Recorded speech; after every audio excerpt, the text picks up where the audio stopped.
Buenas tardes, hermanos. Quédense ahí en Daniel capítulo 12, por favor.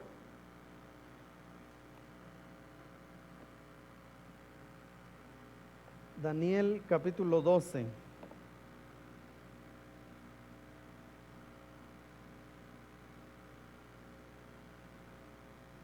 Daniel fue ese jovencito que en el año 605 fue tomado cautivo. Y siendo muy joven, ¿verdad?, pasó de Jerusalén a Babilonia como cautivo. Y luego tiempo después ascendió al poder y tuvo una influencia tremenda. Y él sirvió en importantes puestos, estando en Babilonia y luego bajo diferentes reyes. Daniel no es conocido como los profetas, como Jeremías y como otros, porque Daniel trabajó en la corte del rey. Así que en ese sentido él no andaba pregonando la palabra del Señor, no andaba llamando al pueblo al arrepentimiento, pero debido a su fidelidad y debido a su amor por el Señor, Dios trajo una revelación tremenda a su vida, de tal manera que a través del profeta Daniel nosotros tenemos una de las profecías más interesantes, que sería lo que sucedería con las naciones gentiles. Probablemente la lectura de hoy trajo más dudas que respuestas. Por ejemplo, vaya conmigo al verso 7, Daniel 12, 7, y dice así: y oí al varón vestido de lino que estaba sobre las aguas del río, el cual alzó su diestra y su siniestra al cielo, y juró por el que vive por los siglos, que será por tiempo, tiempos y la mitad de un tiempo. Así como, ¿qué es eso? ¿Qué es tiempo, tiempos y luego la mitad de un tiempo? Pero estoy seguro que hay otro texto que por ahí les generó alguna duda. El verso 11 que dice: y desde el tiempo que sea quitado el continuo sacrificio hasta la abominación desoladora, habrá 1290 días. Bienaventurado el que espere y llegue a 1335 días. Y algunos ya están así como, a ver, yo tengo 20 años, no, ya me pasé. ¿De qué se trata esto? Bueno, hermanos, la verdad es que el libro de Daniel es un libro maravilloso. Generalmente solo se predica sobre los primeros capítulos, ¿verdad? Daniel, cuando decidió no contaminarse con la comida del rey, y ese texto de Daniel 1:8 muy conocido. ¿Cuál es el siguiente capítulo muy enseñado sobre todo a los niños? ¿Qué capítulo es? Interesante, ¿verdad? Pero esa es la porción que se enseña mucho. Daniel capítulo 6, Daniel, ¿verdad? Hay otro por ahí que también se enseña mucho. ¿Saben cuál es? Sus amigos, ¿verdad? En el horno. Y parece que ahí concluye con esas tres historias enseñamos Daniel y no hay más que enseñar. Pero no, hermanos, hay mucho más en Daniel, podemos aprender mucho de Daniel. Lo que pasa que Daniel como profeta habla de temas que nos cuesta entender, porque habla, por ejemplo, de una estatua, y esa estatua está compuesta de diferentes materiales. Y luego en el capítulo 8 habla de algunos animales, el macho cabrío, habla de los cuernos. Y cuando uno empieza a leer así como, no, mejor ya me sigo, ¿verdad?, a lo que viene. Pero hermanos, cuando nosotros hacemos eso con la palabra, estamos perdiendo mucho conocimiento. Y luego queremos informarnos en la BBC, en CNN, y ahí nos andan asustando por lo que ellos nos dicen. Pero si tan solo abriéramos el libro de Daniel y el libro de Apocalipsis, tendríamos un panorama tremendo de lo que viene. Así que, hermanos, obviamente me va a ser imposible tomar el capítulo 12 de Daniel y explicarlo, puesto que es el capítulo final, pero hay algunas cosas ahí importantes. Más adelante vamos a predicar seguramente sobre Daniel, verso a verso, porque es importante que ustedes conozcan lo que Daniel profetizó. Y también, hermanos, que sepan que Daniel trabajó en la corte del rey y no era el que andaba limpiando, ¿verdad? Daniel ocupó posiciones muy importantes y ese hombre recibió revelaciones de las que se seguirán estudiando hasta que Cristo venga, porque tienen que ver con su segunda venida. Así que, hermanos, hoy vamos a concluir nuestra serie que hemos titulado El propósito de su segunda venida. Y estamos hablando de algunas profecías que tienen que ver con el regreso de Cristo.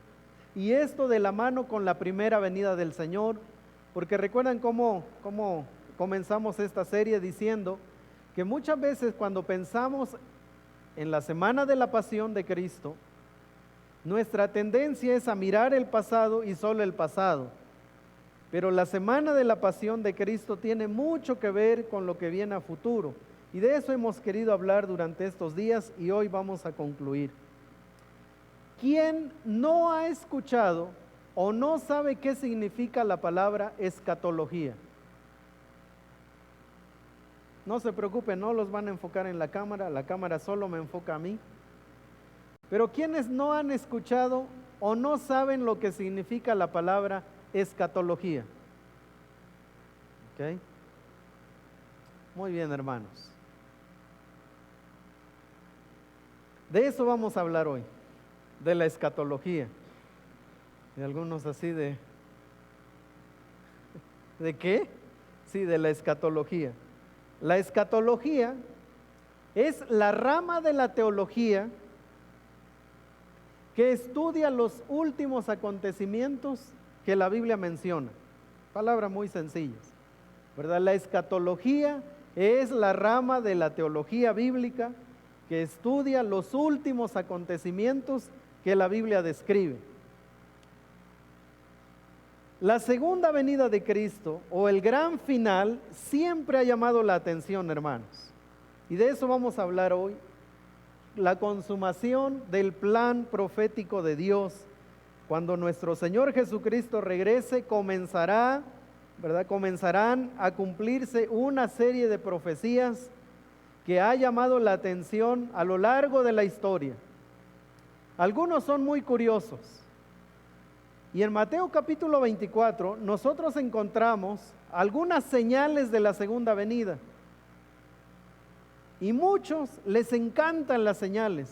Entonces están pendientes de lo que está pasando con el pueblo de Israel, que si ya salió un nuevo chip, ¿verdad? Pastor, ya salió un nuevo chip, la bestia, el 666, y están más pendientes de eso que de hacer su labor, ¿verdad?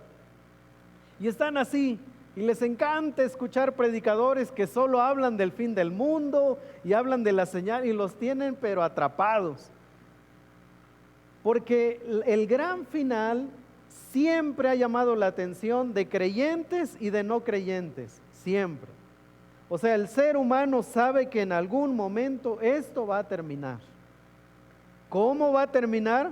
Es ahí donde hay discrepancias. ¿Qué va a pasar después del gran final? Pues también hay discrepancias. Los creyentes sabemos que un día todo terminará. Ahora, el orden de cómo se dará, ¿verdad? Las profecías, también hay discrepancias entre los creyentes.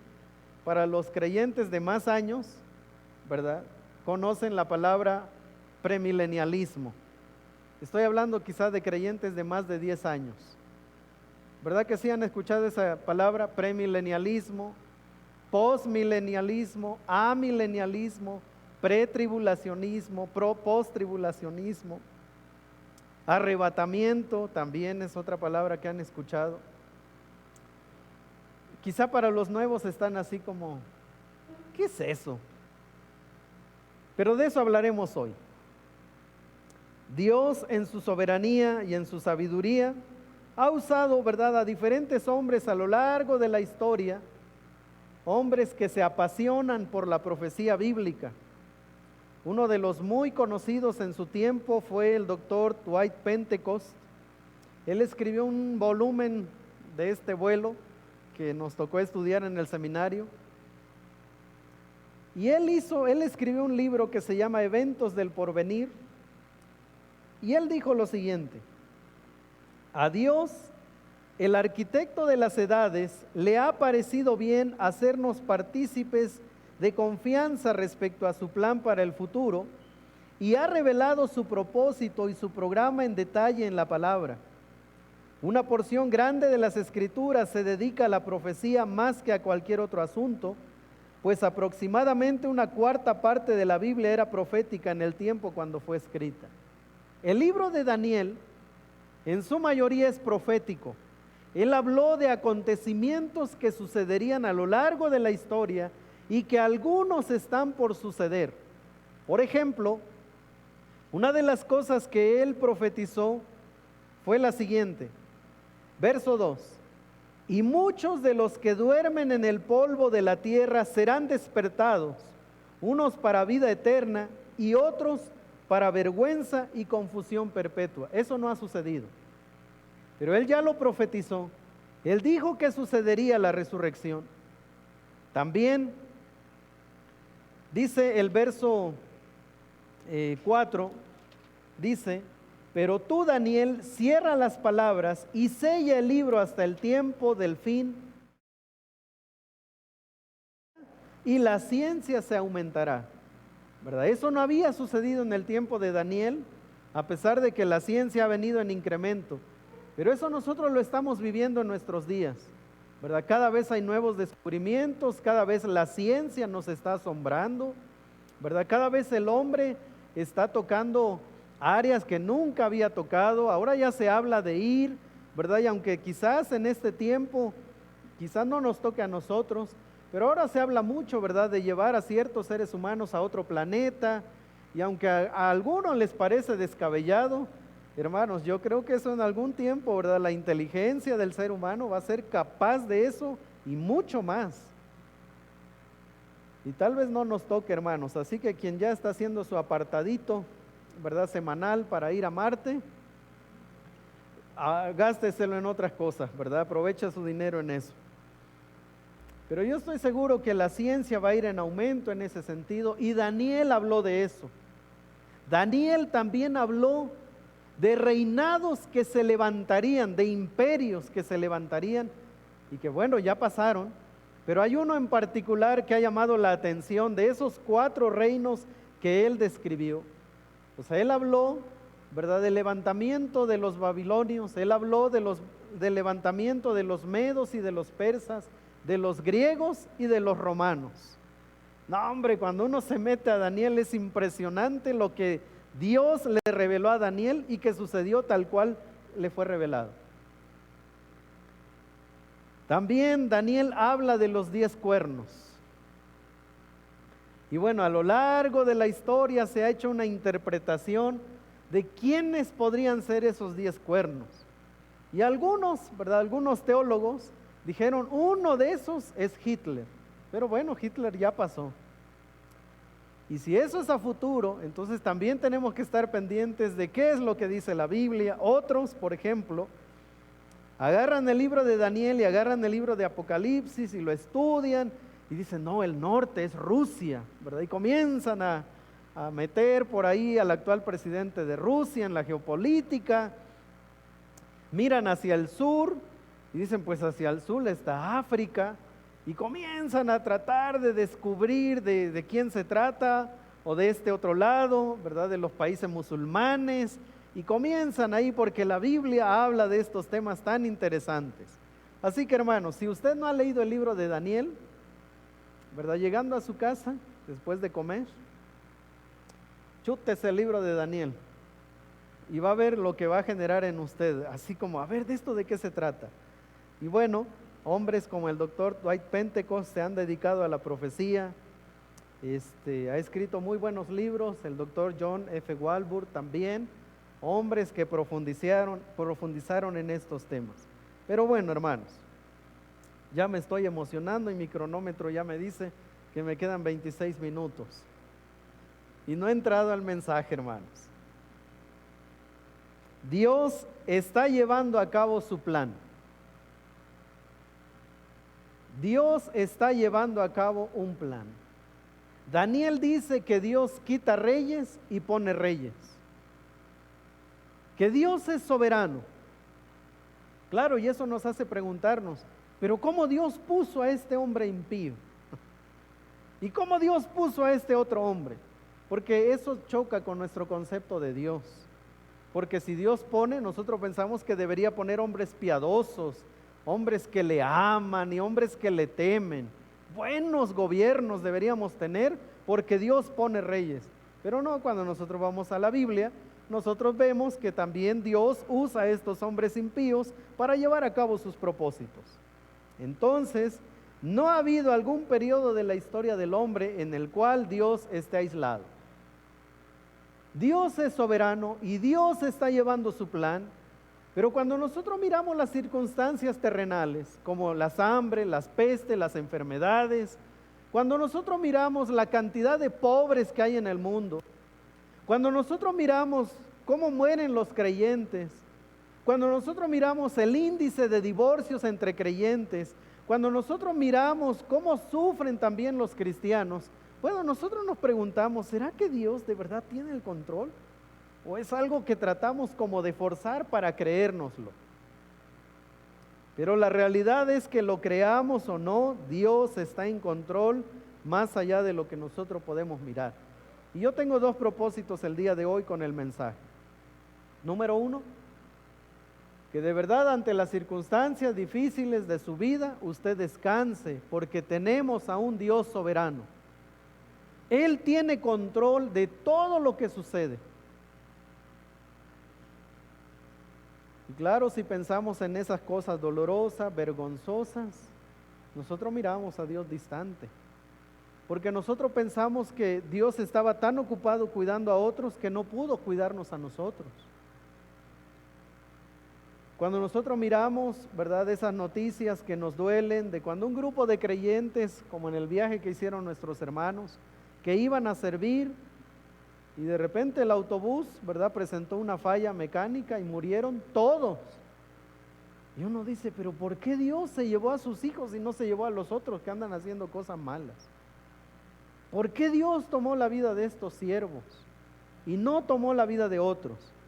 Claro, hermanos, somos muy dados a dejarnos guiar por las circunstancias, pero el fin del mundo siempre ha llamado la atención. De hecho, los apóstoles también le preguntaron al Señor respecto al fin del mundo y le dijeron, ¿cuándo serán estas cosas? Cuando el Señor habló acerca de que se acerca el gran final, ellos le preguntaron, ¿cuándo será?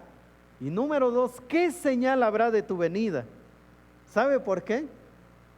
Porque los apóstoles estarían atentos a las señales.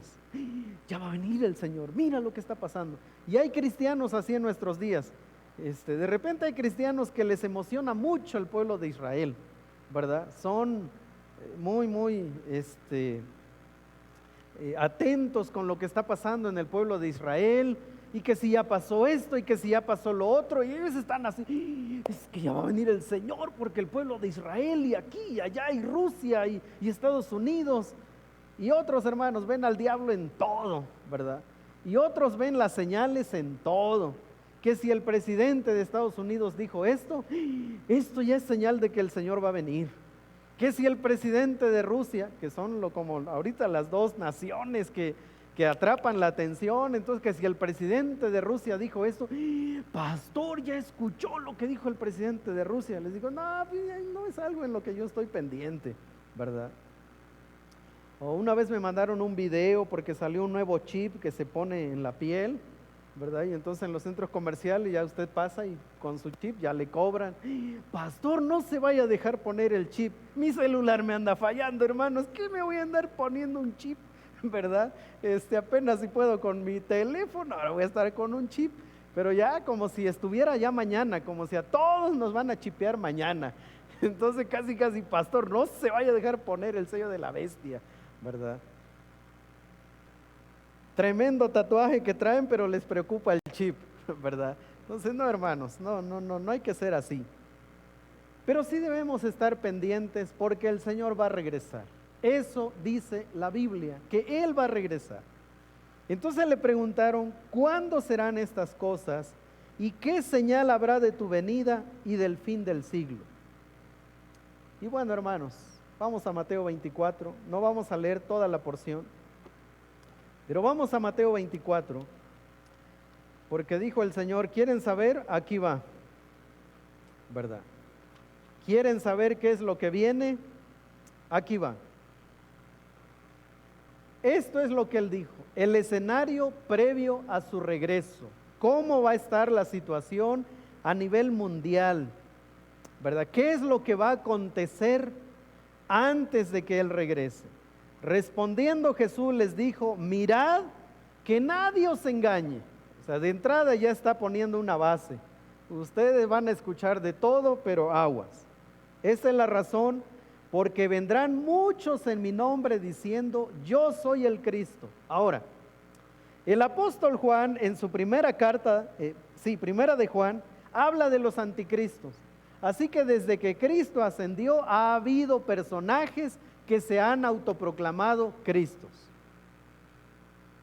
O sea, de entrada ya, entonces nosotros miramos que esto va creciendo, esto no está iniciando, esto va en crecimiento. Vendrán muchos en mi nombre diciendo, yo soy el Cristo, y a muchos engañarán. Y oiréis de guerras y rumores de guerras, mirad que no os turbéis, porque es necesario que todo esto acontezca, pero aún no es el fin. Porque se levantará nación contra nación y reino contra reino, y habrá pestes y hambres y terremotos en diferentes lugares, y todo esto será principio de dolores. Entonces el escenario que el Señor Jesucristo nos presenta es lo siguiente: habrá crisis a nivel espiritual, habrá quienes dejarán de creer en la Biblia, habrá crisis social, habrá una crisis geopolítica y financiera, de la cual nosotros somos partícipes en este momento. Hay una crisis financiera a nivel mundial, que de repente sube y baja, pero nosotros vamos viendo que esto se va perfilando para algo más. Hay países que son potencias y que ahí se han mantenido, pero de repente también veremos el ascenso de otras naciones que en este momento quizás no figuran dentro de estos esquemas. Habrá incremento en los desastres naturales. Ahí, ¿verdad? Vemos eso cada vez más y nos alarma, ¿verdad? Nos preocupa, pero ahí estamos los creyentes, y los creyentes también mueren en medio de un terremoto, hermanos. No es que Dios a sus hijos guarda en medio de un terremoto, no, también mueren. También los creyentes mueren por hambruna y enfermedades. Hay niños cristianos en África que mueren por hambre, también mueren por eso. Pestes. La Biblia dice que habrá un incremento de enfermedades. Y ahora, hermanos, pues ya pasamos por una que paralizó el mundo, ¿verdad? Ya pasamos por una que en cuestión de días, de semanas, el mundo se paraliza, las finanzas se vienen abajo y todo el mundo entra en caos. Y cada vez veremos esto de manera más en incremento. Pero también dice, el Señor Jesucristo dijo que el avance del Evangelio también sería una realidad. Y hoy más que nunca estamos viendo a la iglesia cristiana enviar obreros. Ahora se están abriendo iglesias en lugares donde hace algunos años era impensable establecer una iglesia, pero ahora hay iglesias en esos lugares. También habría el aumento de la ciencia. A través de Daniel vemos esto, que habría mucha ciencia en nuestros días, y lo estamos viendo y va en incremento. Hace algunos años era impensable, ¿verdad?, traer el teléfono en el bolsillo. Algunos pues les tocó, ¿verdad?, tener teléfono de casa y pues si me llamas, llámame después de las 6 que llego a la casa. Ahora no, ¿verdad? Ahora cualquier rato nos andan interrumpiendo. Yo recuerdo, a mí todavía me tocó de niño cuando mis hermanas salieron a trabajar de la sierra a la ciudad de Puebla, y la primera familia que tuvo teléfono en el pueblo, no hombre, lo enriquecimos porque teníamos que hacer fila, o nos llegaban a avisar, va a llamar tu hermana en 5 minutos, ¿verdad? El sábado, el domingo. Entonces estábamos pendientes porque mi hermana va a llamar. Aquí está mi hermana, ¿verdad? Esta era la que nos llamaba y nos emocionábamos allá porque va a llamar mi hermana, ¿verdad? Que está en Puebla y es Puebla, ¿verdad? Pero ahora, pensar que tendríamos comunicación en tiempo real con los obreros en campo, ¿verdad? Ahora está pasando. Antes, los misioneros que salieron en los 1800 enviaban cartas, ¿verdad? Y si el barco naufragaba, adiós carta, ¿verdad? Y si las iglesias eran así como las de ahora, nah, ya ni nos escribió, quitémosle la ofrenda, pobres hermanos, ¿verdad? Los dejaban parados ahí en el campo. Pero ahora no, ahora podemos ser parte de lo que está sucediendo al otro lado del mundo en tiempo real. Habría apostasía en masa.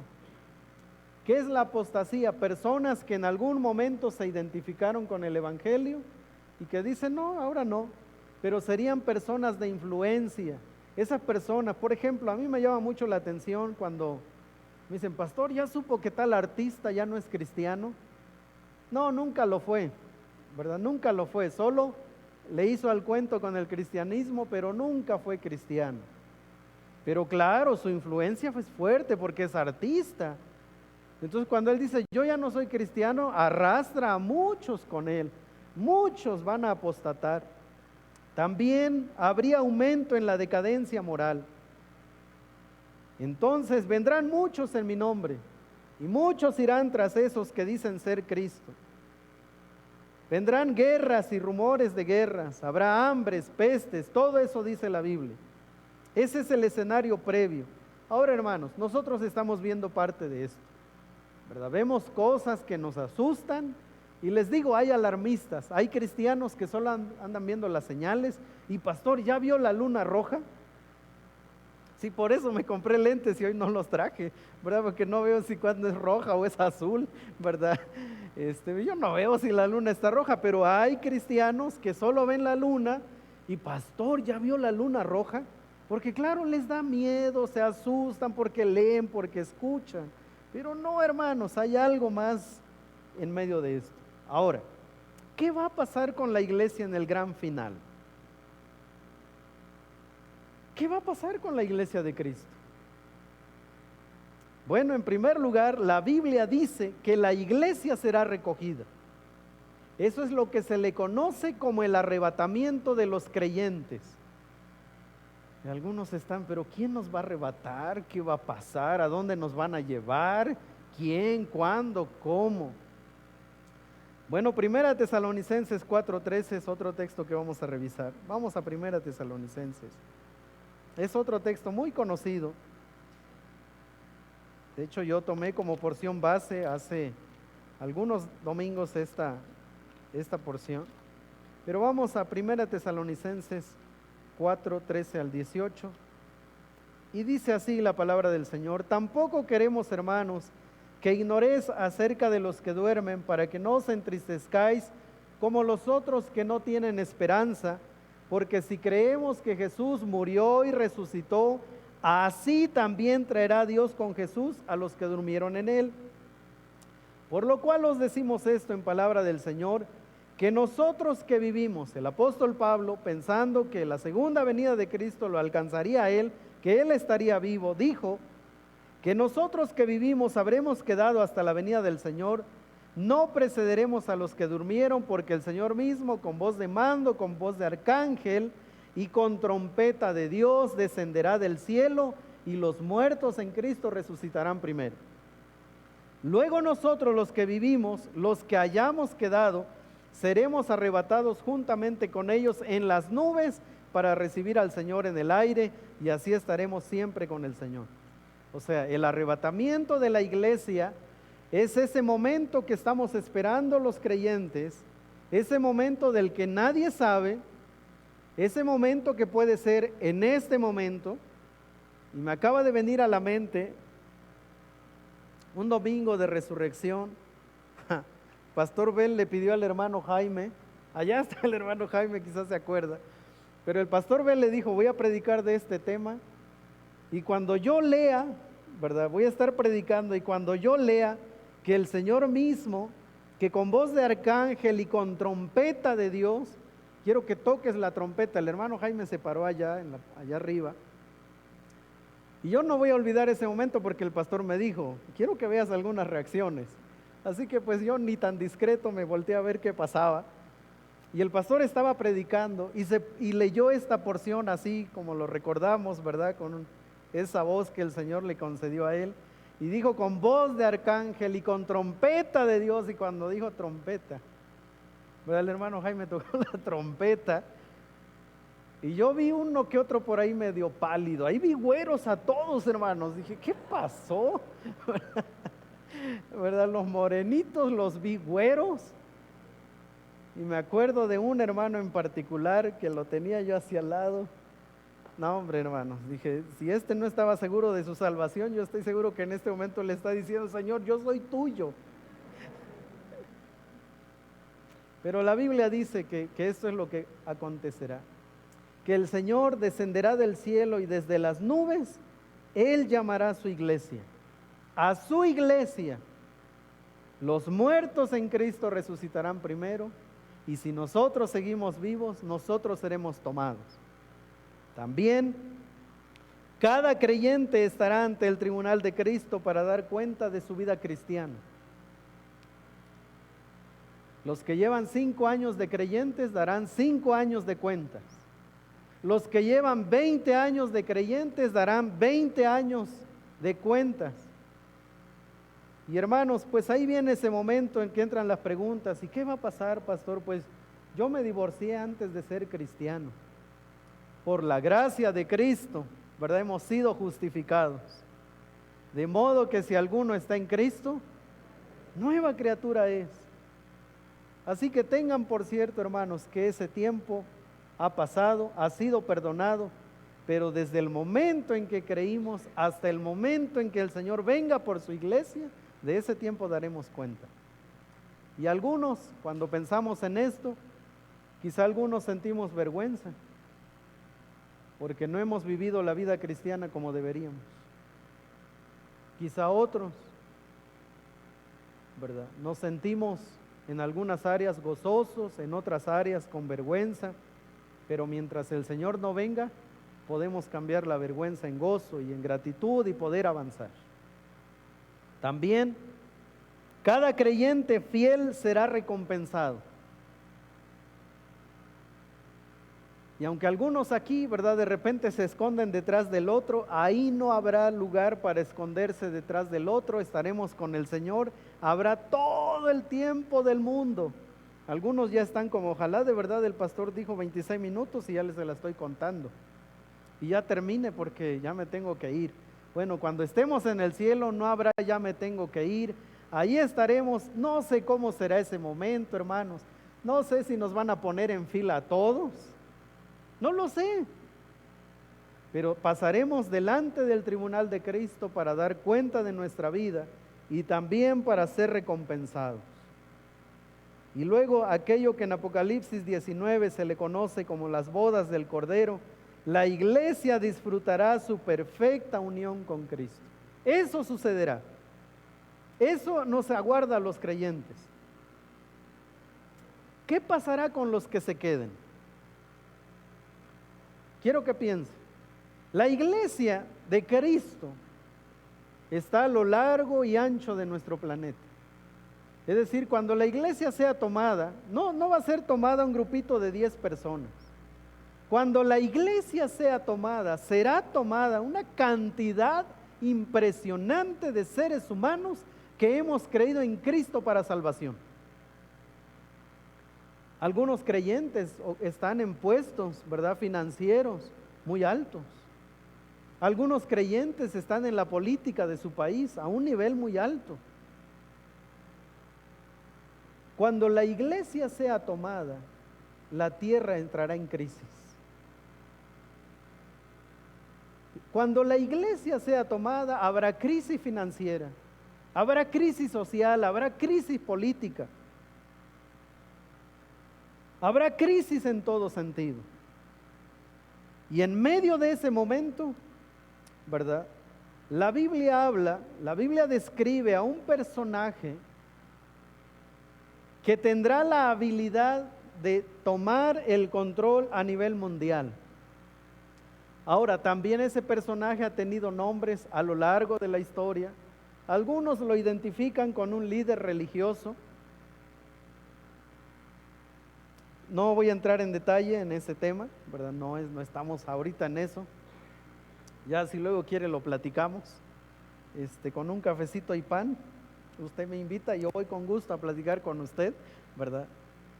Pero algunos dicen, no, es que es este líder religioso. Lo que la Biblia enseña, ¿verdad? Tanto en Daniel como en Apocalipsis, es que en medio de esa crisis habrá un personaje que podrá ofrecer estabilidad temporal en todos los aspectos.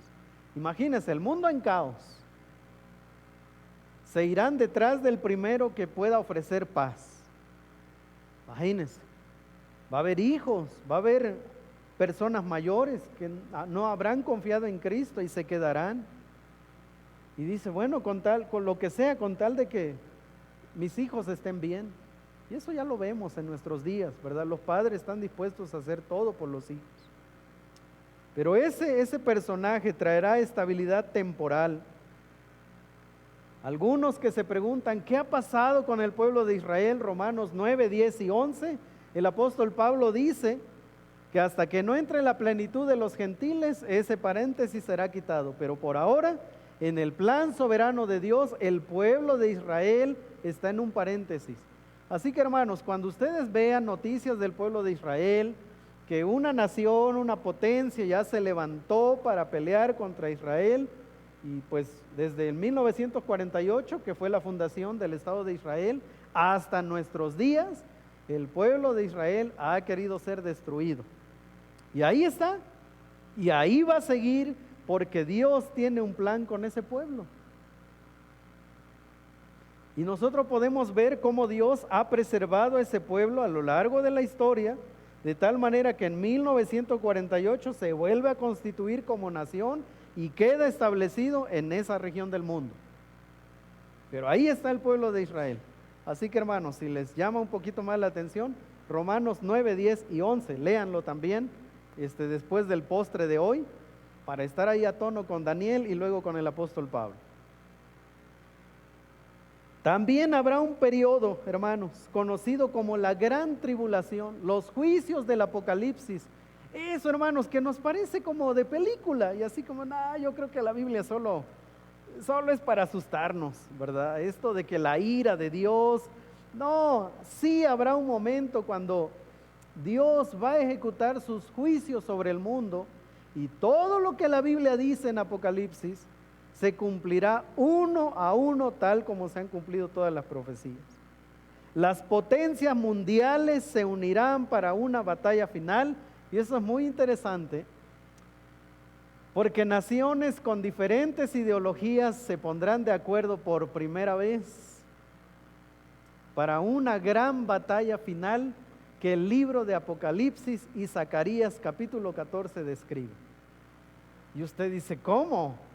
¿Cómo será posible que dos ideologías contrarias en algún momento se vayan a aliar para entrar en un combate? Bueno, la Biblia dice que sí, ¿verdad? Las naciones un día, ¿verdad? Por fin se pondrán de acuerdo y cuando se pongan de acuerdo, en realidad será el final para ellos, ¿verdad? La gran batalla del Armagedón. Lo dice la Biblia, hermanos. La Biblia habla de naciones que estarán involucradas. Y claro, a lo largo de la historia también ha habido, ¿verdad? No, yo creo que se refiere a esta nación. No, yo creo que a esta otra. Yo creo que a esta otra. Pero cuando una nación conquista a otra, dice, no, pues ya no. Entonces debe ser esta. Y claro, ahí van, ¿verdad? La teología así es. Pero esto es una verdad. Sí llegará un momento en el que habrá una gran batalla. Las naciones se levantarán y por fin, ¿verdad? Dios establecerá su reinado. Esto es un panorama muy general, hermanos. Esto es tema de muchas horas de estar estudiando la profecía. Algunos dirán, pero a mí de qué me sirve saber esto, ¿verdad? Yo mañana voy a ir a trabajar y yo lo que quiero es que el jefe me aumente. ¿A mí de qué me sirve? Yo estoy por graduarme de la universidad y yo quiero un trabajo. ¿A mí de qué me sirve? Yo pues yo ya me jubilé, yo ya nada más esperando más bien que el Señor regrese, ¿verdad? ¿De qué serviría esto, hermanos? A nosotros nos encanta leer estas porciones. Por ejemplo, Hechos 1:11, lo leemos todos juntos, dice así: varones Galileos,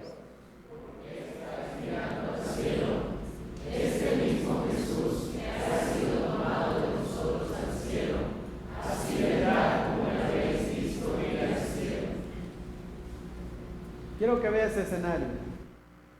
No sé cómo estaban los apóstoles, quizás expectantes de eso. Ahora, vieron al Señor subir literal, no fue un sueño, no fue una visión. O sea, Él estaba entre ellos y le vieron al Señor ascender. Yo no sé qué haría usted en medio de un escenario así, que vea a alguien y empieza a elevarse. Yo salgo corriendo. Pero ellos se quedaron viendo al Señor. Y yo no sé si en algún momento hubo un sentimiento de desamparo en ellos. ¿De qué vamos a hacer? Ya no está el Señor. Y entonces esa es la respuesta que ellos tienen. ¿Por qué están mirando al cielo? Así como le han visto venir, así Él regresará. Y este es otro texto que a nosotros nos encanta, este estado de dicha eterna. Lo leemos todos, dice: y no habrá más maldición.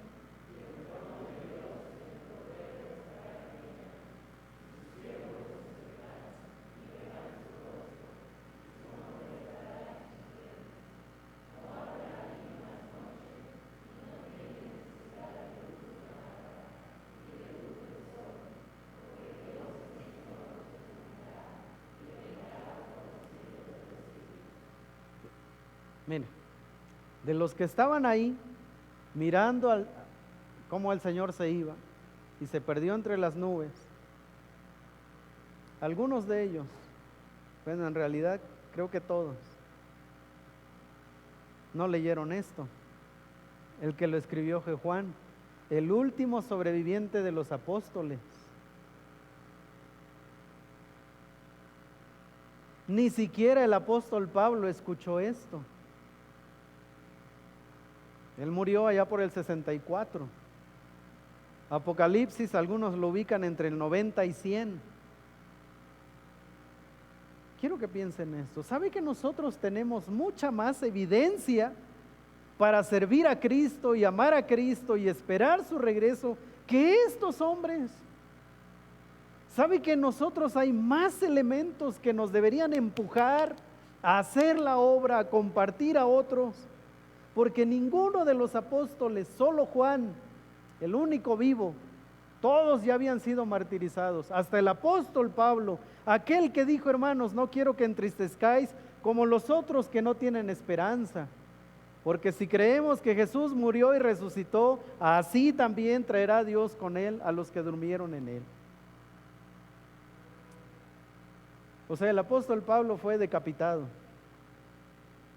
Y él ya no pudo escuchar esto del apóstol Juan, que dice: y no habrá más maldición.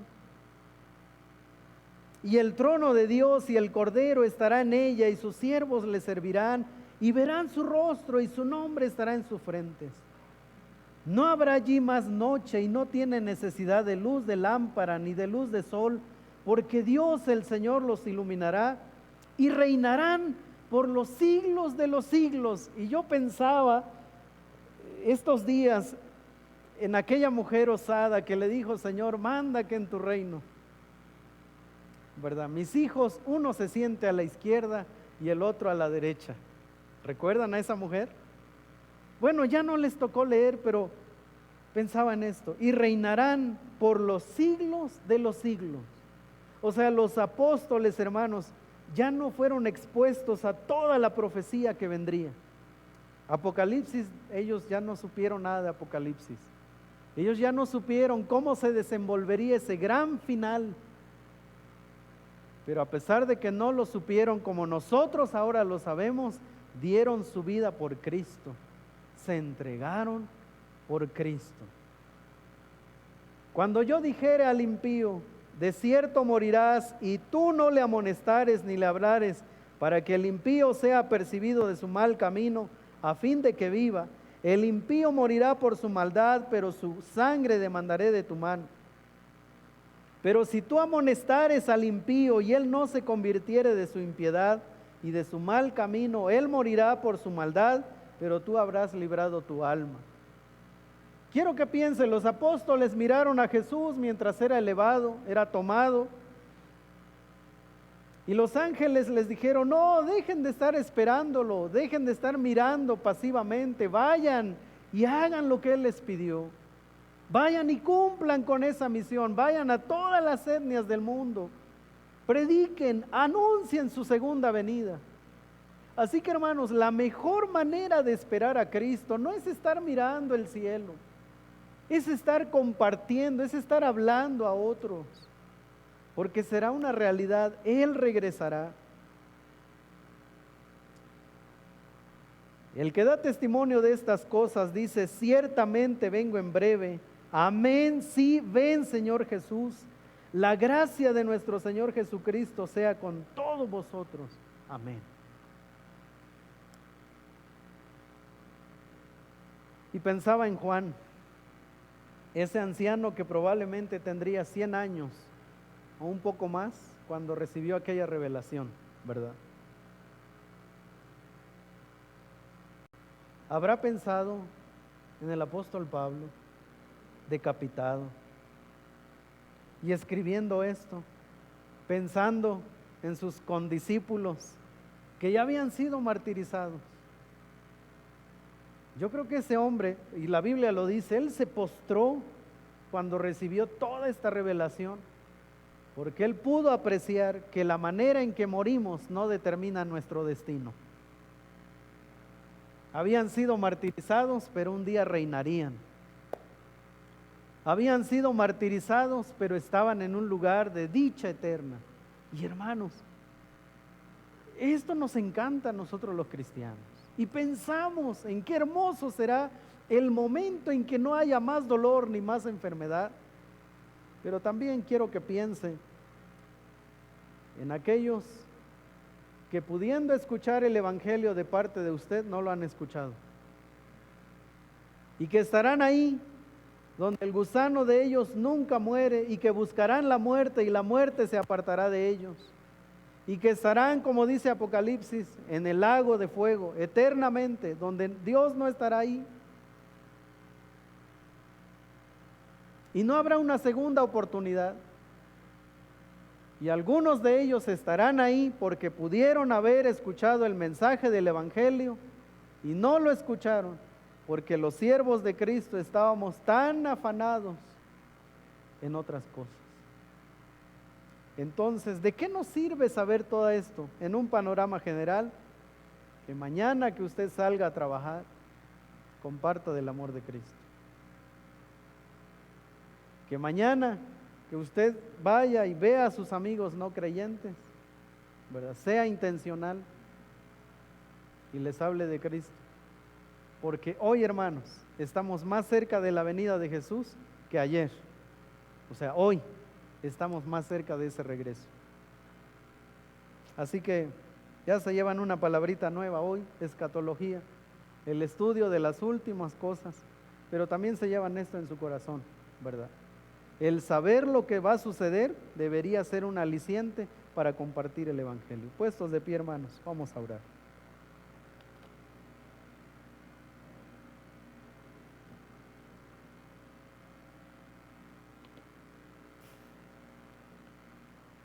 Señor, nosotros creemos que un día tú regresarás. Esa es una verdad que nosotros hemos abrazado. Estamos esperando, Señor, el regreso de Cristo. Y que esta vez Él no regresará vulnerable como lo fue su primera venida, en un pesebre, donde unos cuantos fueron anunciados de su venida. Que el Hijo del Hombre regresará en gloria, que el sol no dará su luz, ni la luna su resplandor, y que aparecerá en las nubes la señal del Hijo del Hombre, y que las naciones se lamentarán. que la iglesia será tomada. Creemos eso, Señor, que la iglesia será tomada. Y creemos en todo lo que dice tu palabra. Pero, Señor, también creemos que un día los no creyentes estarán frente al gran juicio del trono blanco, no para una segunda oportunidad, sino estarán ahí porque estarán condenados. Señor, tenemos el gran privilegio de compartir tu palabra a los que no te conocen. Pon esa carga en nuestro corazón. Ayúdanos, Señor, danos valentía, denuedo, que podamos hacerlo con perseverancia. Oramos por nuestros amigos, nuestros vecinos, compañeros de trabajo. Que tú, Señor, martilles su corazón. Nosotros solo somos tus mensajeros, pero haz tú esa hermosa labor en sus vidas. Gracias, Padre, por tu palabra. Y gracias, Señor, por Cristo, por el Evangelio, por el Espíritu Santo. Y gracias por la iglesia, Señor, que un día será recogida. En el nombre de Jesús oramos. Amén y amén.